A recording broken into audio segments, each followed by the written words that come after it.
ಸದಾಗಮೈಕವಿಜ್ಞೇಯಂ ಸಮತೀತಕ್ಷರಾಕ್ಷರಂ ನಾರಾಯಣಂ ಸದಾ ವಂದೇ ನಿರ್ದೋಷಾಶೇಷ ಸದ್ಗುಣಂ ವಿಶೇಷಣಾನಿ ಯಾನೀಹ ಕಥಿತಾನಿ ಸದುಕ್ತಿಭಿಃ ಸಾಧಯಿಷ್ಯಾಮಿ ತಾನ್ಯೇವ ಕ್ರಮಾತ್ ಸಜ್ಜನ ಸಂವಿದೆ. ಹೋದ ಬಾರಿ ಒಂದು ಇಂಟ್ರೆಸ್ಟಿಂಗ್ ನೋಡಿದ್ವಿ. ಒಂದು ಲಾಜಿಕನ್ನು ಪ್ರೆಸೆಂಟ್ ಮಾಡಬೇಕಾದ್ರೆ ಫಿಗರ್ ಆಫ್ ಸ್ಪೀಚ್ ಹೀಗೆ ಇರಬೇಕು, ಇಷ್ಟೇ ವಾಕ್ಯಗಳಲ್ಲಿ ಹೇಳಬೇಕು. ನಾವು ಗೂಗಲ್ಗೆ ಹೊಡೆದ್ರೆ ಅಥವಾ ಮೆಟಾ ಎಐಯಲ್ಲಿ ಹೊಡೆದ್ರೆ ನಾವು ಈ ರೀತಿ ಒಂದು ಪತ್ರ ಬರೀಬೇಕು ಅಂತಿದ್ದೀವಿ, ಹೇಗೆ ಬರೆಯೋದು ಅಂತ ಕೇಳಿದ್ರೆ ಅದೊಂದು ಪ್ಯಾಟ್ರನ್ ತೋರಿಸುತ್ತೆ. ಹೀಗೆ ಮಾಡಿ, ಹೌದಾ ಹಾಗೆ ಮಾಡಬೇಕಾ? ನಿಯಮ ಇಲ್ಲ.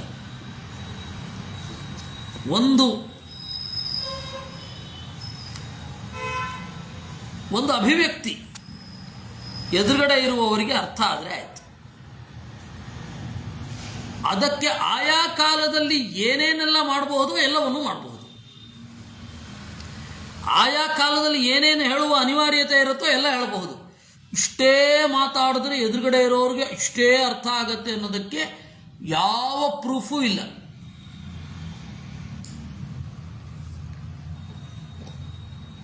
ಪಿಗ್ಮೇಲಿಯನ್ ಅಂತ ಹೇಳಿ ಜಾರ್ಜ್ ಬರ್ನಾರ್ಡ್ ಶಾನ ನಾಟಕ. 2 ವಾಕ್ಯ ಹೇಳು, ನೀನು ಯಾವ ಪ್ರದೇಶದ, ಯಾವ ನಗರದ, ಯಾವ ಓಣಿಯವನು ಅಂತ ಹೇಳ್ತೇನೆ ಅಂತ ಅವ್ರಿಗೊಂದು ಚಾಲೆಂಜ್ ಮಾಡುತ್ತಾನೆ. 2 ವಾಕ್ಯ ನೀನು ಮಾತನಾಡು.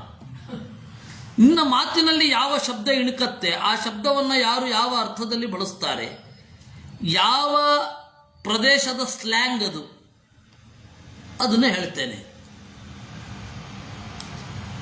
ಅಂತ ಅಲ್ಲೊಂದಿದೆ. ಅಂದರೆ ಅದು ಎಲ್ಲರಿಗೂ ಗೊತ್ತಾಗಬೇಕು ಅಂತಿಲ್ಲ. ಅದು ಎಷ್ಟು ವಿಶೇಷ ತಿಳ್ಕೊಂಡಿರ್ತಾನೋ ಅಷ್ಟು ಹೊಸ ಅರ್ಥ ಆಗತ್ತವ. ಅಷ್ಟು ಮಾಹಿತಿಗಳು, ಒಂದು ಮಾತಿನಲ್ಲಿ ಎಷ್ಟು ಮಾಹಿತಿಯನ್ನು ಕಲೆಕ್ಟ್ ಮಾಡಬಹುದು, ಮತ್ತು ಒಂದು ವಾಕ್ಯದಲ್ಲಿ ಎಷ್ಟು ಸಂಗತಿಯನ್ನು ಹೇಳಬಹುದು, ಇದೆಲ್ಲ ಇಟ್ ಡಿಪೆಂಡ್ಸ್. ಮೇಡೆ ಅಂದರೆ ಮುಗೀತು. ನನಗದು ಗೊತ್ತಿದ್ರೆ ಗೊತ್ತು, ವಿಮಾನ ಆಪತ್ತಿಗೊಳಗಾಗ್ತಾ ಇದ್ದಾಗ ಹೇಳ್ತಾರೆ ಅಂತ. ಅದರಿಂದಾಗಿ ಆ ಇಬ್ಬರ ಸಂವಹನದಲ್ಲಿ ಎಷ್ಟು ಮಾತುಗಳನ್ನು ಒಳಗೊಳ್ಳಬಹುದು ಅನ್ನೋದು ಡಿಪೆಂಡ್ ಆಗುತ್ತೆ. ಎಲ್ಲನೂ ಒಂದೇ ಅಲ್ಲ. ಇದನ್ನು ಆಚಾರ್ಯರು ಅವತ್ತು ಬೇರೆ ತರಹ ಹೇಳಿದ್ದು, ಬ್ರಹ್ಮತರ್ಕದ ಮಾತನ್ನು ಕೋಟ್ ಮಾಡಿ ಹೇಳಿದ್ದು. ನಾವು ಇಡೀ ವಾಕ್ಯವನ್ನು ನೋಡಿದ್ವಿ, ಆಚಾರ್ಯರ ಮಾತನ್ನು. ಇನ್ನು ನಾವು ನೋಡಬೇಕಾದದ್ದು ಪದ್ಮನಾಭ ತೀರ್ಥರ ಮಾತು. ತರ್ಕೋ ದುಷ್ಟಸ್ತಥಾನುಮಾಯಿತಿ ಯದುಕ್ತಂ ತದ್ವಿವಿಚ್ಯ ದರ್ಶಯತಿ ಯಾಮಾಹುಹು ಇತಿ. ತರ್ಕ ಅನ್ನೋದಕ್ಕೆ ಏನೇನೇನೋ ಇದು ಪರಿಷ್ಕಾರಗಳಿತ್ತು. ಆಚಾರ್ಯ ಹೇಳಿದ್ರು, ಯಾವ ಊಹೆಯಲ್ಲಿ ದೋಷ ಇಲ್ಲವೋ ಅದು ಅಷ್ಟೆ. ಅಂದರೆ ಅನುಮಾನ ಅಂದರೆ ಬೇಸಿಕಲಿ ಊಹೆಯೇ. ಅನುಮಾನಂ ತ್ರಯವಯಾತ್ಮಕಂ ಏವ ಪಂಚಾವಯವಾತ್ಮಕಮೇವ. ಈ ರೀತಿ ನಿಯಮ ಇಲ್ಲ. ಪ್ರತಿಜ್ಞಾದಿಷು ಪಂಚಸು ಅವಯವೇಷು ಏಕೈಕಾವಯವಸ್ಯಾಪಿ ವ್ಯಾಪ್ತಿಸ್ಮಾರಕಸ್ಯ ಅನುಮಾನತ್ವೇನ ನಿರೂಪಯಿತು ಶಕ್ಯತ್ವಾತ್. ತೋರುವ ಒಂದೊಂದು ಅವಯವ ಅದಕ್ಕೇನು ಪ್ರೂಫು? ಎಲ್ಲ ಅವಯವಗಳು, ಅನುಮಾನದಲ್ಲಿ ಬಳಸುವ ಎಲ್ಲ ಮಾತುಗಳು ಕೂಡ ಅದಕ್ಕೆ ಉದ್ದೇಶ ಏನು? ವ್ಯಾಪ್ತಿಯನ್ನು ನೆನಪಿಸುವುದೇ ಉದ್ದೇಶ. ವ್ಯಾಪ್ತಿ, inference, that is the quintessence of ಲಾಜಿಕ್ಕಿನ ಕ್ವಿಂಟ್ ಎಸೆನ್ಸ್. ಅದನ್ನು ನಿರೂಪಣೆ ಮಾಡಿದ್ರೆ ಮುಗಿತು. ಉಳಿದದ್ದೆಲ್ಲ ಸಿದ್ಧ, ಉಳಿದದ್ದೆಲ್ಲ ಗೊತ್ತಾದ ಹಾಗೆ. ತಥಾ ಹಿ ಧೂಮವಾನ್ ಪರ್ವತೋ ವನ್ಯಮಾನಿತಿ ಹೇತುಗರ್ಭ ಪ್ರತಿಜ್ಞೈವ ಸಾಧ್ಯಂ ಸಾಧಯತಿ ಅಂತ. ಇದನ್ನು ನಾವು ಹೋದ ಬಾರಿ ಇದನ್ನು ನೋಡಿಬಿಟ್ಟಿದ್ದೇವೆ ಪೂರ್ತಿ ಮುಗಿಯೋ ತನಕ. ಏವಂ ವಿಧಾನುಮಾನ ನಿರೂಪಣಂ ಉಪಪನ್ನಂ ಅನುಭವ ಸಿದ್ಧತ್ವಾದಿತ್ಯರ್ಥ. ಈ ರೀತಿಯಾದ ಅನುಮಾನವನ್ನು ನಿರೂಪಣೆ ಮಾಡೋದು ನಮ್ಮ ಅನುಭವದಲ್ಲಿದೆ. ಯಾರೂ ಕೂಡ ಅರ್ಜೆಂಟಲ್ಲಿ ಏನೋ ಒಂದು ಕೇಳಿದಾಗ ಎಲ್ಲವನ್ನ ಎಕ್ಸ್ಪ್ಲೈನ್ ಮಾಡ್ತಾ ಇರಲ್ಲ, ವ್ಯಾಪ್ತಿಯನ್ನು ಹೇಳಿಬಿಡ್ತಾನೆ.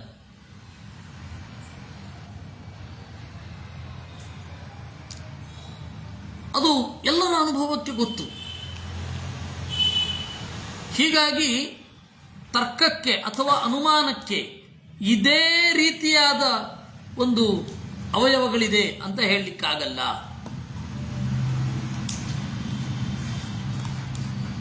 ಆಚಾರ್ಯರದ್ದನ್ನು ನಾವು ಹೋದ ಬಾರಿ ಏನು ಪರ್ವತೋ ವನ್ಯಮಾನ್ ಧೂಮಾತ್ ಅದು ಪ್ರಸಿದ್ಧ, ಎಲ್ಲರೂ ಅದನ್ನೇ ಉದಾಹರಣೆಗಾಗಿ ತಗೊಳ್ತಾರೆ. ಅದನ್ನು ಇಟ್ಟುಕೊಂಡು ಇವರು ಹೇಳಿದ್ದಾರೆ. ನಾವು ಹೋದ ಸರ್ತಿ ನೋಡಿದ್ದೀವಿ ಇದನ್ನೇ. ಅದರಿಂದಾಗಿ ನಾವೀಗ ತತ್ವಮಂಜರಿಗೆ ಹೋಗಬೇಕು. ತಾತ್ಪರ್ಯ ಇಷ್ಟೇ, ನಿಮ್ಮ ಭಾವನೆಯನ್ನು ಕನ್ವೆ ಮಾಡಲಿಕ್ಕೆ ಯಾವುದೇ ಆಗಿರುವ ಇದೇ ಮಾಡಬೇಕು ಅನ್ನುವ ಮೆಥಡ್ ಒಂದು ಇಲ್ಲ.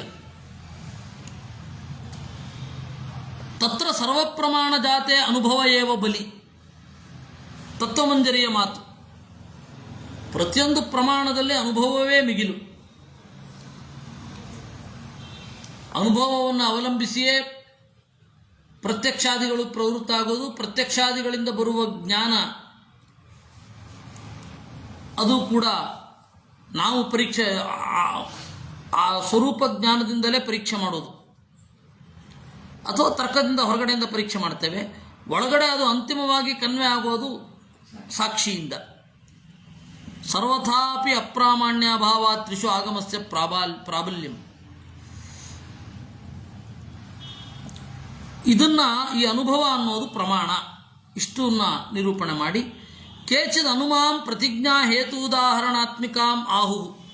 ಕೆಲವರು ಪ್ರತಿಜ್ಞಾ ಹೇತು ಉದಾಹರಣ ಇವೆಲ್ಲ ಇರಲೇಬೇಕು ಅಂತ ಹೇಳ್ತಾರೆ. ಕೆಲವರು ಪ್ರತಿಜ್ಞಾ ಹೇತು ಉದಾಹರಣ ಉಪನಯ ನಿಗಮನ ಅಂತ, ಇನ್ನು ಕೆಲವರು ದೃಷ್ಟಾಂತ ಉಪನಯ ಎರಡೇ ಅಂತ ಹೇಳ್ತಾರೆ. ಅದೆಲ್ಲವೂ ವ್ಯರ್ಥ. ನಿಯಮ ಇಲ್ಲ, ರಾಜಶಾಸನ ಇಲ್ಲ, ಕಾನೂನಿಲ್ಲ, ಇಷ್ಟೇ ಹೇಳಬೇಕು ಅಂತ. ಅತ್ರ ಏತಾನಿ ಉದಾಹರಣಾನಿ. ಇವರೇನು ಮಾಡ್ತಾರೆ, ಪದ್ಮನಾಭ ತೀರ್ಥರ ಕೊಟ್ಟ ಉದಾಹರಣೆಯನ್ನು ಕೊಡೋಲ್ಲ, ಪರ್ವತ ವನ್ಯಮಾನ್ ಧೂಮಾತ್ ಅಂತ ಒಂದು ಸ್ವಲ್ಪ ಬೇರೆ ತರಹ ಹೇಳ್ತಾರೆ. ಮತ್ತೆ ನಮ್ಮ ಮಾತಿನಲ್ಲಿ ಇದು ಹೇತು ಅಂತ ಹೇಳಿರಲ್ಲ, ಹೇತು ಅಂತ ಹೇಳೋದೇ ಇಲ್ಲ, ಅರ್ಥ ಮಾಡ್ಕೊಂಡು ಬಿಡ್ತಾರೆ. ಈಗ ಸುಂದರನಾದ ರಾಮನನ್ನು ಸೀತೆಯು ವರಿಸಿದಳು ಅನ್ನುವ ಒಂದು ವಾಕ್ಯದಿಂದ ನಿಮಗೇನು ಬೋಧ ಬರುತ್ತೆ? ಸೀತೆಯ ವರಣಕ್ಕೆ ಏನು ಕಾರಣ? ಸೌಂದರ್ಯ ಕಾರಣ. ಎಲ್ಲ ಸಂದರ್ಭದಲ್ಲಿಯೂ ಪ್ರಥಮ ವಿಭಕ್ತಿ ಇದ್ದು, ಅದರ ಪ್ರತಿಜ್ಞೆ ಇದ್ದು, ಸಾಧ್ಯ ಇದ್ದು, ಹೇತು ಇರಬೇಕು ನಿಯಮ ಇಲ್ಲ. ನೋಡಿ, ಮಾನಸಿದ್ಧಂ ಜಗತ್ ಸತ್ಯಮಿತಿ ಹೇತುಗರ್ಭ ಪ್ರತಿಜ್ಞೆಯೋ ಪೃಥಕ್ ಪ್ರಾಮಾಣ್ಯ ಮೇಷ್ಯತಿ ಅಂದ್ಬಿಟ್ರು. ಜಗತ್ತು ಪ್ರಮಾಣ, ಹಿಂಗೂ ಹೇಳ್ಬೋದು. ಜಗತ್ತು ಪ್ರಮಾಣ ಯಾಕೆ? ವೇದ ಹೇಳ್ತಾ ಇದೆ ಆದ್ದರಿಂದ.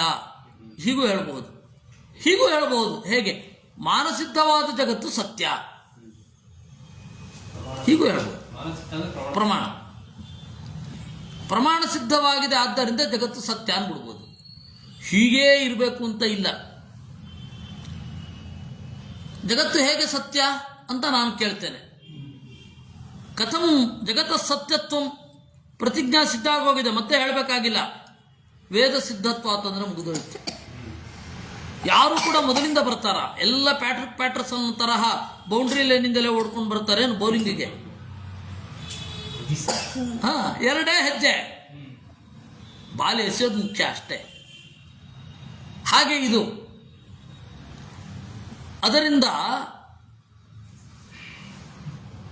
ಕಥಂ ಜಗತ ಸತ್ಯತ್ವಂ ಅಂತ ಒಬ್ಬ ಪ್ರಶ್ನೆ ಕೇಳ್ತಾನೆ. ಅವನನ್ನು ಕುರಿತು ಜಗತ್ ಸತ್ಯಂ ಯಾಕೆ? ಪ್ರಮಾಣ ಸಿದ್ಧತ್ವ, ಅದು ಹೇಳಲೇಬೇಕಾಗಿಲ್ಲ. ಕಥಂ ಜಗತ್ ಸತ್ಯಂ ವಿಶ್ವಂ ಸತ್ಯಮಿತಿ ಶ್ರುತೆ ಮುಗಿದ. ಇನ್ಫ್ಯಾಕ್ಟ್ ತರ್ಕಶಾಸ್ತ್ರದ ದೊಡ್ಡ ದೊಡ್ಡ ಗ್ರಂಥಗಳಲ್ಲಿ ಹೀಗೇ ಇದೆ. ಆದರೆ ಇನ್ನು ನಾವಲ್ಲೇ ನಿಂತಿದ್ದೀವಿ. ಅವರೇ ಹೇಳ್ತಾರೆ ನೋಡಿ ಹಿಂಗೆ ಇರಬೇಕು ನಿಮ್ಮ ವಾಕ್ಯ ಪ್ರಯೋಗ ಅಂತ. ಚಿಕ್ಕವರಿಗೆ ಅನ್ನೋದು ನಮಗೆ ಗೊತ್ತಾಗಿಲ್ಲ. ಅದು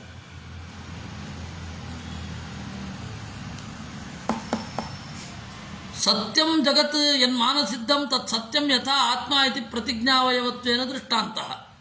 ದೃಷ್ಟಾಂತವನ್ನು ಮೊದಲೇ ಹೇಳಿ ಪಕ್ಷವನ್ನು ಆಮೇಲೆ ಹೇಳ್ಬೋದು. ಆ ಪರ್ಮಿಟೇಷನ್ ಕಾಂಬಿನೇಷನ್ ಹೆಂಗೆ ಬೇಕಾದರೂ ಮಾಡಬಹುದು.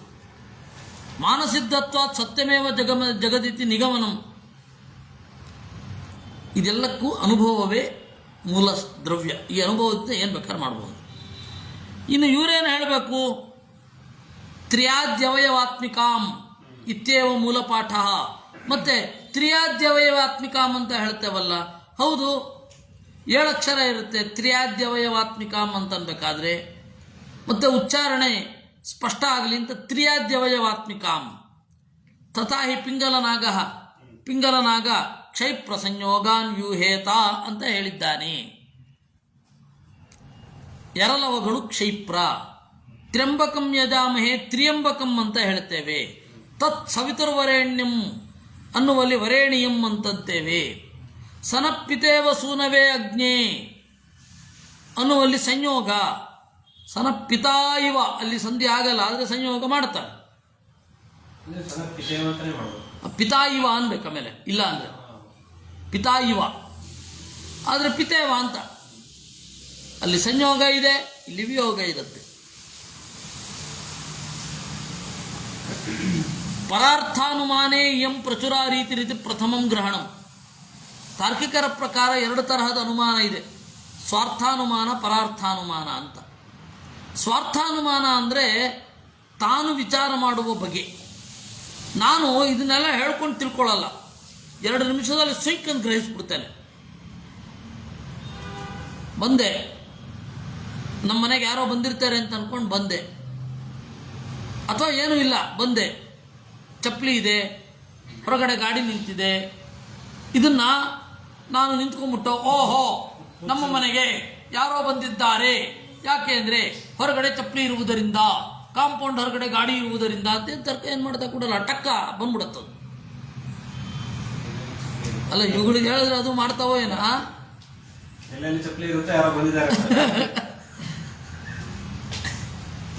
ನಮ್ಮದಲ್ಲದ ವಸ್ತು ಇರಬೇಕಾದ್ರೆ ಆ ವಸ್ತುವಿನ ಮಾಲೀಕರು ಬಂದಿರುತ್ತೆ, ವಸ್ತುವಿಗೆ ಸ್ವತಂತ್ರ ಚಲನೆ ಇಲ್ಲ, ಆದ್ದರಿಂದಾಗಿ ಅಂತ ಏನು ಬೇಕಾದ್ರೆ ಮಾಡ್ಬೋದು. ಅದೇ ಹೇಳಿದ್ನಲ್ಲ, ಜಗತ್ಪ್ರಸಿದ್ಧ ಪತ್ತೇದಾರಿ ಕಾದಂಬರಿಕಾರರೆಲ್ಲರೂ ಕೂಡ ಶ್ರೇಷ್ಠ ತಾರ್ಕಿಕರೇ, ಯಾಕಲ್ಲ.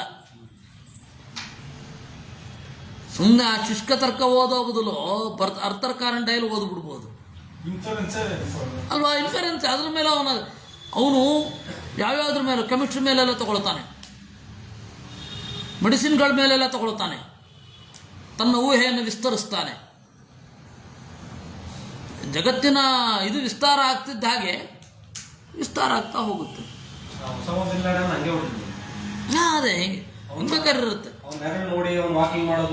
ಅಲ್ಲಲ್ಲ, ಅದೇ 1000 ಇದೆ ಅದು, ಆ ಥರದ್ದು ಸಂಗತಿಗಳು. ಅದರಿಂದಾಗಿ ಈ ನಾನು ಅದು ಚಿಕ್ಕಂದಿನಿಂದ ಅದನ್ನೇ ಹೇಳ್ತಾ ಇದ್ದೆ. ಇದ್ರ ಬದಲು ಟಿ.ಕೆ. ರಾಮರಾವ್ದೋ ಯಾವುದಾದ್ರೂ ಕಾದಂಬರಿ ಓದಿದ್ರೆ ಇದಕ್ಕಿಂತ ಚೆನ್ನಾಗಿರುತ್ತಪ್ಪ, ವೇದಾಂತ ಓದಬೇಕು ಅಂತ. ಏನು ಒಂದೇ, ಇವರೆಲ್ಲ ಶಾಲ್ ಹತ್ಕೊಂಡು ಓದೋದು ಮತ್ತಿದೆಯಲ್ಲ, ತೊಗೊಂಡು ಏನು ಮಾಡಲಿಕ್ಕಿಲ್ಲ. ಅದಕ್ಕೆ ಅವರು ಆಚಾರ್ಯರು ಈ ರೀತಿ ಹೇಳಿದ್ದು, ಪರಾರ್ಥಾನುಮಾನದಲ್ಲಿ 5 ಅವಯವ ಇರಲೇಬೇಕು ಅಂತ. ಸ್ವಾರ್ಥಾನುಮಾನದಲ್ಲಿ ಬೇಕಿಲ್ಲ, ಅವರು ಹೇಳ್ತಾರೆ ಅದನ್ನು. ಸ್ವಾರ್ಥಾನುಮಾನದಲ್ಲಿ ಬೇಕಿಲ್ಲ. ಗುಡುಗಿದ ಕೂಡಲೇ ಬಟ್ಟೆ ತರಲಿಕ್ಕೆ ಕೊಡ್ತಾನೊಬ್ಬ, ರೀ ತಗೊಂಬನ್ರಿ ಅಂತನಾದರೂ ಏನೋ ಒಂದು ಧ್ವನಿ ಬರುತ್ತೆ, ಅಲ್ಲಿ ಸ್ವಾರ್ಥಾನುಮಾನವೇ. ಪರಾರ್ಥಾನುಮಾನ ಏನಿಲ್ಲ ಅಲ್ಲಿ.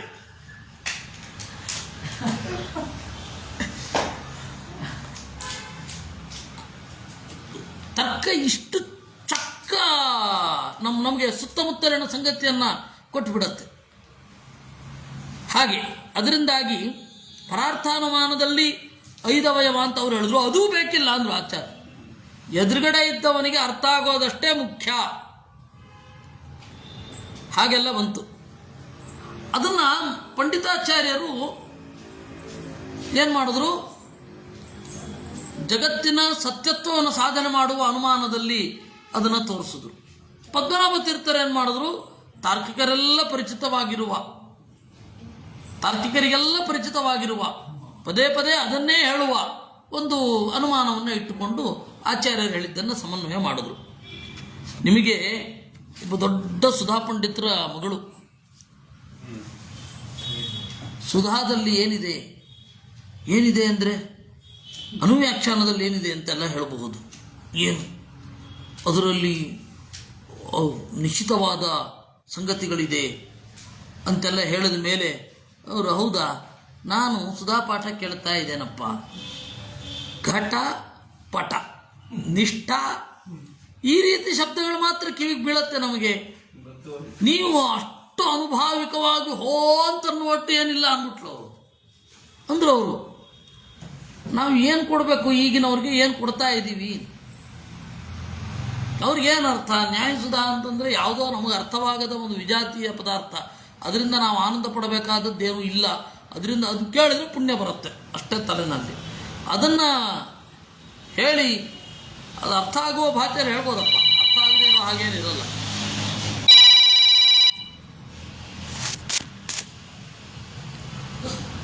ಅದನ್ನು ಅವರು ನಿರೂಪಣೆ ಮಾಡಿದ್ರು. ಆಯಿತಾ? ವ್ಯುತ್ಪತ್ತಿಸ್ತು ಆ ಪದ್ಮನಾಭ ನಾರಾಯಣ ಪಂಡಿತರ ಮಾತನ್ನು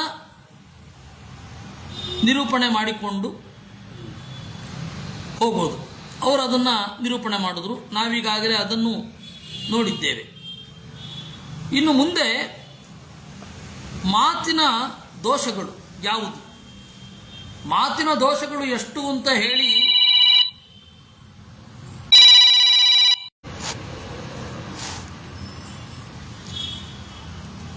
ಏನಾಗಿದೆ,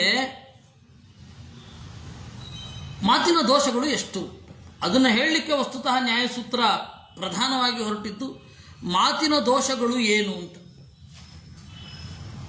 ಮಾತಿನ ದೋಷಗಳು ಏನು ಅಂತ ಹೇಳಿದಾಗ ಅವರು ಸರಿಸುಮಾರು 25 ಅದಕ್ಕಿಂತ ಹೆಚ್ಚು ಜಾತಿ ಅಂತ ನಿರೂಪಣೆ ಮಾಡ್ತಾರೆ. ಜಾತಿ, ಮಾತಿನ ದೋಷಗಳಿಗೆ ಜಾತಿ ಅಂತ ಕರೀತಾರೆ ಅವರು. ಅನುಮಾನದ ದೋಷಗಳು ಅವರು ಅಂದರೆ ನೈಯಾಯಿಕರು, ನ್ಯಾಯಶಾಸ್ತ್ರದವರು. ಆಮೇಲೆ 5 ಹೇತ್ವಾಭಾಸಗಳು ಅಂತ. ಆಮೇಲೆ ನಿಗ್ರಹ ಸ್ಥಾನ, ಒಬ್ಬ ಸೋತಿದ್ದಾನೆ ಅಂತ ಪ್ರೂವ್ ಆಗಲಿಕ್ಕೆ 24ರಲ್ಲಿ ಯಾವುದಾದ್ರು ಒಂದಿರಬೇಕು ಸೋತಿದ್ದಾನೆ ಅಂತ ಪ್ರೂಫ್. ಸೊ ಎಲ್ಲ ಒಟ್ಟು ಸೇರಿಸಿದ್ರೆ ಸುಮಾರು 45ರಿಂದ 50 ದೋಷಗಳು ಅಂತ. ನೀವು ಅದನ್ನು ನೋಡಬೇಕು ಅಂತ ಹೇಳಿದ್ರೆ ನ್ಯಾಯಸೂತ್ರಕ್ಕೆ ಹೋಗಬೇಕು. ಆಮೇಲೆ ಅದರ ಬಗ್ಗೆ ಬಹಳ ಬೆಳ್ಕೊಂಡು ಹೋಗಿದೆ. ಈಗ ಹೇತ್ವಾಭಾಸ ಅಂತ ಹೇಳಿದ್ರೆ ಏನು, ಲಾಜಿಕ್ಕಿನಲ್ಲಿ ಇರುವ ದೋಷಗಳು, ಲಾಜಿಕ್ಕಿನಲ್ಲಿ ಇರುವ ದೋಷಗಳನ್ನು ಹೇತು ಆಭಾಸ. ಅದರ ಮೇಲೆ ಹೇತ್ವಾಭಾಸ ಸಾಮಾನ್ಯ ನಿರುಕ್ತಿ ಅಂತ ಒಂದು ದೊಡ್ಡ ಗ್ರಂಥ ಇದೆ. ದೋಷಗಳ ಲಕ್ಷಣ ಇನ್ನೊಂದು ಕಡೆ ಅತಿವ್ಯಾಪ್ತ ಆಗಬಾರದು ಅಂತ. ಏನು 5 ದೋಷ ಇದೆಯಲ್ಲ, ಆ ದೋಷಗಳ ಲಕ್ಷಣದಲ್ಲಿ ದೋಷ ಬರುತ್ತೋ ಬರಲ್ವೋ, ಬರಬಾರದು ಅಂತ. ಹಾಗೆ ಅಷ್ಟು ಬೆಳೆಸ್ಕೊಂಡು ಹೋಗಿದೆ. ಹೇತ್ವಾಭಾಸ ಸಾಮಾನ್ಯ ನಿರುಕ್ತಿ ಅಂತ ಅನ್ನೋದು ದೊಡ್ಡ ಗ್ರಂಥ. ಅದರ ಕಡೆಯದ್ದು ಬಾಧ ಅಂತ. ಜನರೆಲ್ಲ ಇದು ನಮ್ಮಲ್ಲಿ ಹೇಗೆ ಬಂದಿದೆ ಅಂದರೆ ಸುಧಾಂತ ವೇದಾಂತ, ಬಾಧ ಅಂತ ತರ್ಕ ಅಂತ. ಇವನು ವಿದ್ಯೆ ಪೂರ್ತಿ ಆಗಿದೆ ಅಂತ ಅನ್ಬೇಕಾದ್ರೆ ಸುಧಾಂತ ವೇದಾಂತ, ವೇದಾಂತದಲ್ಲಿ ಸುಧಾ ಮುಗಿಸಿರ್ಬೇಕು. ಬಾಧಾಂತ ಇದು ತರ್ಕಶಾಸ್ತ್ರದಲ್ಲಿ ಬಾಧ ಅನ್ನೋದೇ ಕೊನೆ, ವೇದಾಂತ ಶಾಸ್ತ್ರದಲ್ಲಿ ನ್ಯಾಯಸುಧಾ ಅನ್ನೋದೇ ಕೊನೆ ಅಂತ. ಅದು ವೇದಾಂತದ್ದು ಕೊನೆನೂ ಆಗೋಗಿದೆ ಈಗ, ಬೇರೆ. ಅದರಿಂದಾಗಿ ವೇದಾಂತ ಅಂತವೂ ಆಗಿದೆ. ಇವರೆಲ್ಲ ಸರಿಸುಮಾರು ಎಷ್ಟು 50 ದೋಷಗಳನ್ನು, ಮಾತಿನ ದೋಷಗಳನ್ನೇನು ಹೇಳ್ತಾರೆ ಆಚಾರ್ಯ ಹೇಳ್ತಾರೆ. 6 ಸಾಕಿತ್ತಲ್ರೋ ಅಂತಾರೆ. ಆರೇ ಸಾಕು. ವಿಶೇಷತಃ 4 ದೋಷಗಳು, 6 ನಿಗ್ರಹ ಸ್ಥಾನ ಎಲ್ಲ ಸೇರಿಸಿ 4 ಸಾಕು ಅಂತ ಹೇಳ್ತಾರೆ.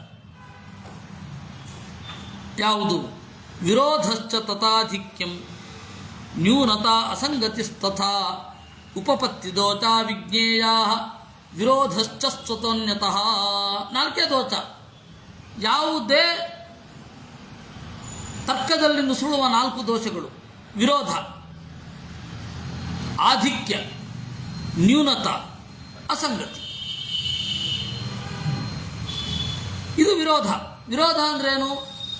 ಸ್ವತೋನ್ಯತಃ, ತನ್ನ ಮಾತಿನಿಂದ ತನಗೇ ವಿರೋಧ, ಬೇರೆ ಪ್ರಮಾಣದಿಂದ ವಿರೋಧ. ಕಾಂಟ್ರಡಿಕ್ಟರಿ.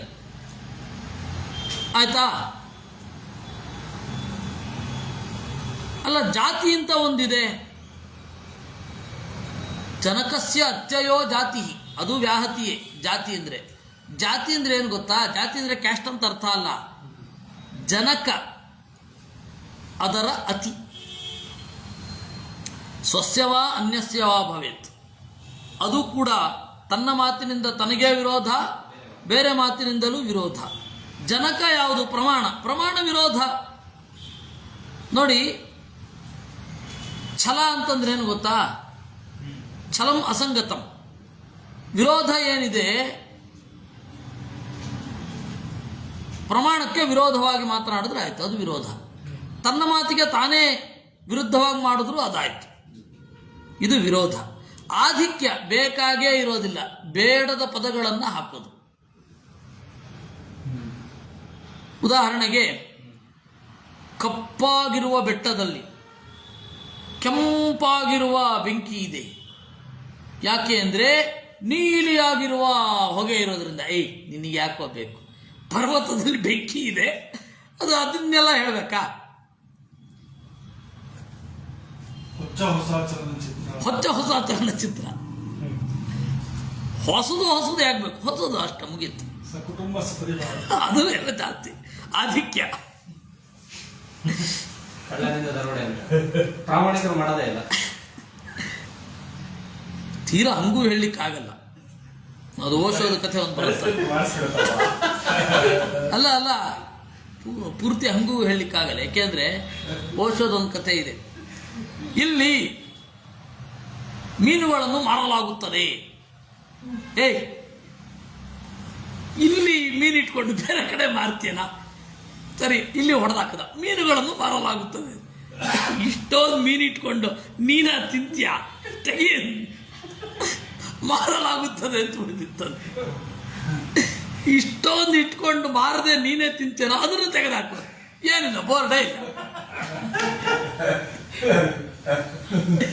ಹಾಗೆ ಅಂದರೆ ನಾವು ಔಚಿತ್ಯವನ್ನು ನೋಡಬೇಕಾಗತ್ತೆ. ಈ ಆಧಿಕ್ಯ, ಅಧಿಕ ಪ್ರಸಂಗ ಎಲ್ಲದಕ್ಕೂ ಒಂದು ದೊಡ್ಡ ಉದಾಹರಣೆ ಪೇಪರ್ನವ್ರು. ಲಾರಿ ಹರಿದು ದಲಿತನ ಸಾವು. ಅಲ್ಲಿ ಬ್ರಾಹ್ಮಣನ ಮೇಲೆ ಹೋಗಿದ್ರು ಸಾಯೋದೆ ಲಾರಿ. ಯಾರ ಮೇಲೆ ಹೋದ್ರೇನು?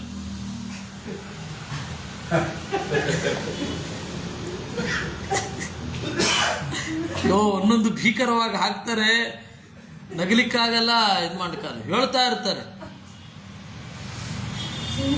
ಅದರಿಂದ ವಿರೋಧ, ಆಧಿಕ್ಯ, ನ್ಯೂನತ. ಹೇಳಬೇಕಾದದ್ದನ್ನೇ ಹೇಳದೇ ಇರೋದು. ಅದರಿಂದ ಅದಾಯ್ತು, ಯಾಕೆಂದ್ರೆ ಇದಾದ್ರಿಂದಾಗಿ ಅದು ನ್ಯೂನತ, ಇನ್ನೊಂದು ಓವರ್. ಇನ್ನು ಅಸಂಗತಿ, ಅಸಂಬದ್ಧವಾಗಿ ಮಾತನಾಡೋದು. ಏನು ಅನ್ನೋದೇ ಗೊತ್ತಾಗೋದಿಲ್ಲ. ಈ ಲಕ್ಷಣ ಸೂತ್ರ ಬ್ರಹ್ಮಸೂತ್ರಕ್ಕೆ ಇಲ್ಲ, ಅಲ್ಲಿ ಈ ಥರ ಅಲ್ಲ, ಅದು ಸೂತ್ರದ ಲಕ್ಷಣ, ಅದು ಬೇರೆ ಇದೆ, ಅದು ಬೇಡ, ಇಲ್ಲಿ ತರೋದು ಬೇಡ. ಮಾತಿನ ದೋಷಗಳು ಅಂತ ಇಷ್ಟ. ಅಸಂಗತಿ ಅಂತ ಹೇಳಿದ್ರೆ ಯಾರೋ ಒಬ್ಬ ಹೇಳ್ತಾನೆ, ಗಾಮ್ ಆನಯ ಅಂತ. ಗಾಮ್ ಆನಯ ಅಂತ ಹೇಳಿದ್ರೆ ಏನು? ಹಸುವನ್ನು ತಗೊಂಡು ಬಾ. ಹಸುವಿಗೆ ಇನ್ನೊಂದು ಅರ್ಥ ಏನಿದೆ ಅಂತ ನೋಡೋದು. ಭೂಮಿ ಅಂತಿದೆ. ಗಾಮ್ ಆನಯ ಅಂದರೆ ಗೊತ್ತು, ಅವನು ಹಸು ತಗೊಂಡು ಬರಲಿಕ್ಕೆ ಹೇಳ್ತಾ ಇದ್ದಾನೆ ಅಂತ. ನಾನು ಬೇಕಂತ ಭೂಮಿ ಎಲ್ಲ ತರಲಿಕ್ಕಾಗಲ್ಲ. ಅನ್ನೋದು. ನವಕಂಬಳ ಮಾನಯ ಇದೆಲ್ಲ ಅಸಂಗತ. ಹೊಸ ಕಂಬಳಿ ತಗೊಂಡು ಬಾ. ನವ ಅನ್ನೋದಕ್ಕೆ 9 ಅಂತಲೂ ಅರ್ಥ ಇದೆ. 9 ಏನಿಲ್ವ, ಅಲ್ಲಿರೋದೇ 1 ಅನ್ನೋದು. ಇದು ಬೇಕಂತ ಮಾಡುವಂತಹದ್ದು. ಇದಕ್ಕೆ ಕನ್ನಡದಲ್ಲಿ ಒಂದು ಉದಾಹರಣೆ ಇದೆ. ಎದುರು ವಾದಿಸ್ತೀಯೇನೋ, ಆಯ್ತು ಪಕ್ಕದಲ್ಲಿ ನಿಂತು ವಾದಿಸ್ತೇನೆ ಅನ್ನೋದು. ಇದು ಕನ್ನಡದ ಉದಾಹರಣೆ. ಇದು ಯಾವ ದೋಷಗಳೂ ಇರಬಾರದು. ಇನ್ನು ನಿಗ್ರಹ ಸ್ಥಾನದ ಬಗ್ಗೆ ಮುಂದಿನ ಬಾರಿ ಹೇಳೋಣ. ಕೃಷ್ಣ.